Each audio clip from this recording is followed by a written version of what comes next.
Assalamualaikum warahmatullahi wabarakatuh. Saya Rahma Diniati, NPM F0I019011 dari program studi D3 Farmasi Angkatan 2019 Fakultas Matematika dan Ilmu Pengetahuan Alam Universitas Bengkulu. Di sini saya akan sedikit menjelaskan dan memaparkan tentang sistem kardiovaskular. Sistem kardiovaskular berasal dari kata kardio yang berarti jantung dan vaskular yang berarti pembuluh darah. Jadi, sistem kardiovaskular ini merupakan sistem yang membahas tentang jantung dan juga pembuluh darah. Sistem kardiovaskular ini suatu sistem yang sangat penting di dalam tubuh kita. Karena kenapa? Karena sistem kardiovaskular ini memiliki beberapa fungsi penting. Yang pertama, mengangkut nutrisi, oksigen, dan hormon ke seluruh tubuh, serta melepaskan limbah metabolik. Fungsi yang kedua, sebagai perlindungan tubuh. Dalam hal ini, sel darah putih, antibodi, dan protein yang bertugas untuk melindungi tubuh kita. Fungsi yang ketiga, sebagai pengatur suhu tubuh, pH cairan, dan kadar sel. Itulah alasan kenapa sistem kardiovaskular itu sangat penting terhadap tubuh manusia. Dalam sistem kardiovaskular, ada organ yang berperan sangat penting terhadap sistem tersebut, yaitu jantung.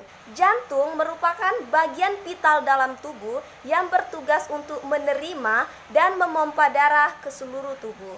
Organ ini memiliki ukuran kurang lebih sebesar kepalan tangan manusia yang memiliki berat sekitar 200 sampai dengan 425 gram.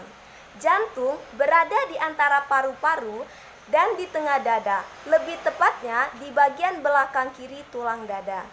Jantung memiliki fungsi yang sangat penting terhadap tubuh manusia, yang mana fungsi jantung merupakan memompa darah ke seluruh tubuh. Sedangkan sebagai alat transportasi dalam tubuh, darah bertugas membawa nutrisi dan oksigen yang dibutuhkan oleh tubuh manusia. Tidak hanya itu, darah juga berfungsi untuk mengangkut zat sisa. Jadi, jantung dan pembuluh darah membentuk suatu sistem yang disebut dengan sistem kardiovaskular. Jantung yang normal dan sehat didukung oleh jaringan otot yang kuat dan bekerja dengan baik dalam hal memompa darah. Jantung yang berdetak secara terus-menerus dan memompa darah mampu mengalirkan darah lebih dari 14.000 liter per hari. Jadi, jantung itu sangat penting terhadap tubuh kita. Di dalam jantung terdapat siklus jantung, yaitu siklus sistolik dan siklus diastolik. Siklus sistolik terjadi pada saat jaringan otot jantung berkontraksi untuk memompa darah keluar dari ventrikel. Sedangkan siklus diastolik terjadi pada saat otot jantung rileks, terjadi pada saat pengisian darah di dalam jantung. Tekanan darah akan meningkat di arteri utama selama sistolik ventrikel dan menurun selama diastolik ventrikel. Hal ini menyebabkan dua angka yang terkait dengan tekanan darah. Tekanan darah sistolik adalah angka lebih tinggi dan tekanan darah diastolik adalah angka yang lebih rendah. Misalnya, tekanan darah 120/80 mm hemoglobin. Hal tersebut menggambarkan tekanan darah sistolik 120 dan tekanan darah diastolik 80.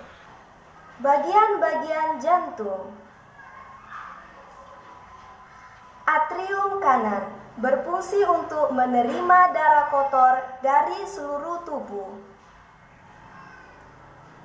Atrium kiri berfungsi untuk menerima darah bersih dari paru-paru. Ventrikel kanan berfungsi untuk memompa darah kotor dari jantung ke paru-paru. Ventrikel kiri berfungsi untuk memompa darah bersih dari jantung ke seluruh tubuh. Katup tricuspidalis berfungsi untuk mengatur aliran darah dari atrium kanan ke ventrikel kanan. Katup mitral berfungsi untuk mengalirkan darah yang kaya akan oksigen dari paru-paru. Katup aorta berfungsi sebagai alat pembuka jalan untuk darah yang kaya akan oksigen. Aorta berfungsi untuk membawa darah yang kaya akan oksigen dari ventrikel kiri ke seluruh tubuh. Vena cava superior berfungsi untuk membawa darah yang mengandung karbon dioksida. Vena pulmonalis berfungsi untuk membawa darah yang kaya akan oksigen dari paru-paru ke jantung dan diedarkan ke seluruh tubuh. Vena cava inferior berfungsi untuk membuat darah mengalir dari atrium kiri ke ventrikel. Peredaran darah. Darah dari seluruh tubuh masuk melalui vena cava superior dan vena cava inferior. Kemudian masuk ke dalam atrium kiri, lalu masuk ke ventrikel kiri. Setelah itu, darah dipompa ke dalam paru-paru melalui vena pulmonalis. Paru-paru menghasilkan darah yang kaya akan oksigen. Kemudian, darah dipompa ke atrium kiri melalui vena pulmonalis, lalu masuk ke atrium kiri melalui katup mitral dan dipompa ke seluruh tubuh melalui katup aorta. Mungkin hanya itu yang dapat saya sampaikan pada kesempatan kali ini. Semoga bermanfaat. Saya akhiri.